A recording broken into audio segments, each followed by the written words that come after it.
చిత్తం చెప్పుల మీద భక్తి భగవంతుడి మీద అన్నట్టుగా ఉంది తెలంగాణలో కొంతమంది పార్టీ మారిన ఎమ్మెల్యేల పరిస్థితి.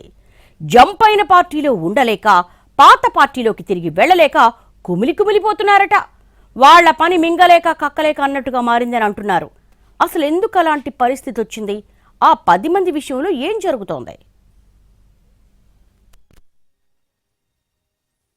బీఆర్ఎస్ నుంచి కాంగ్రెస్ లోకి మొత్తం 10 మంది ఎమ్మెల్యేలు జంపవగా అందులో ఓ ముగ్గురి పరిస్థితి మింగలేక కక్కలేక అన్నట్టుగా ఉందట.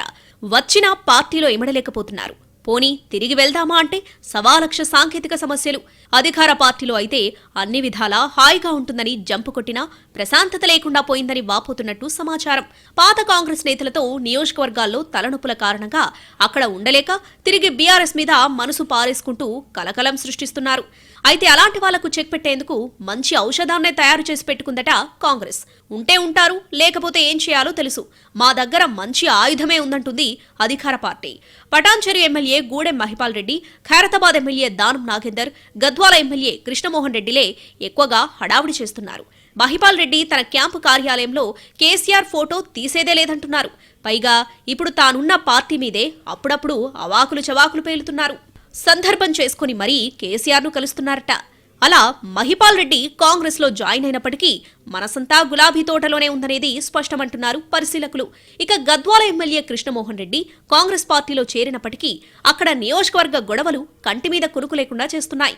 గద్వాలలో కాంగ్రెస్ నేత సరితకు కృష్ణమోహన్ రెడ్డికి క్షణం పడటం లేదు. దీంతో ఆయన విసుగు చెంది ఏకంగా పోలీస్ స్టేషన్కు వెళ్లి తాను పార్టీ మారినట్లు దుష్ప్రచారం చేస్తున్నారంటూ ఎఫ్ఐఆర్ కూడా చేయించారు. ఇక ఖైరతాబాద్ ఎమ్మెల్యే దానం నాగేందర్ ఒకసారి కేటీఆర్ను పొగుడుతారు, మరోసారి ప్రభుత్వం ప్రతిష్టాత్మకంగా తీసుకున్న హైడ్రాను విమర్శిస్తారు. ఈ కార్ రేస్ బెటర్ అంటారు. ఇలా ముగ్గురు ఎమ్మెల్యేలు అనుమానాస్పదంగా కనిపిస్తున్నారట. దాంతో ఈ ముగ్గురు తిరిగి బీఆర్ఎస్ లోకి వెళ్తున్నారనే రేంజ్లో ప్రచారం జరుగుతుంది. అయితే అది అంత ఈజీగా అయ్యే పనేనా అన్నది ఇక్కడ క్వశ్చన్. సుప్రీంకోర్టు అనర్హత వేటు నుండి తప్పించుకోవాలని తొందరపడితే అసలుకే ఎసరొచ్చే పరిస్థితి కనిపిస్తోంది. కాంగ్రెస్ లో చెప్పిన పనులు కావడం లేదు. ఇక్కడ పరిస్థితి బాగోలేదంటూ పటాన్చెరు ఎమ్మెల్యే సొంత వారి దగ్గర కామెంట్ చేయడం, కాంగ్రెస్ మీద అనుచిత వ్యాఖ్యలు చేయడం లాంటి అంశాలు ఆయన తిరిగి గులాబీ గూటికి చేరతారన్న వాదనకి బలం చేకూరుస్తుందని అంటున్నారు. అటు కృష్ణమోహన్ రెడ్డి ఏకంగా పోలీస్ స్టేషన్లో ఫిర్యాదు చేశారు. ఇవే తిరిగి సొంత గూటికి వెళతారన్న వాదనకి బలం చేకూరుస్తున్నాయి. అయితే స్పీకర్ దగ్గర ఇప్పటికే వీళ్ళ అనర్హత పిటిషన్స్ పెండింగ్ లో ఉన్నాయి. వాటిపై నిర్ణయం స్పీకర్ పరిధిలోనే ఉంటుంది. ఒకవేళ వాళ్ళు వెనక్కి వెళ్లిపోతే సుప్రీంకోర్టు తీర్పు ఇవ్వడానికంటే ముందే స్పీకర్ ఆ ముగ్గురిపై వేటు వేసే అవకాశం లేకపోలేదని అంటున్నారు పరిశీలకులు. పైగా కాంగ్రెస్ ఇలాంటి వ్యూహాలను అమలు చేయడంలో దిట్ట. దీంతో అటు బీఆర్ఎస్ దగ్గరికి చేరుకోలేక ఇటు కాంగ్రెస్ లో ఉండలేక ఆ ముగ్గురు సతమతమవుతున్నట్టు తెలుస్తోంది. ఒకవేళ స్పీకర్ అలాంటి నిర్ణయం తీసుకుంటే ఉప ఎన్నికలు ఎదుర్కోవాల్సి వస్తుంది. దీంతో ఎమ్మెల్యేలు అటు కక్కలేక ఇటు మింగలేక అన్నట్టుగా ఉన్నారట.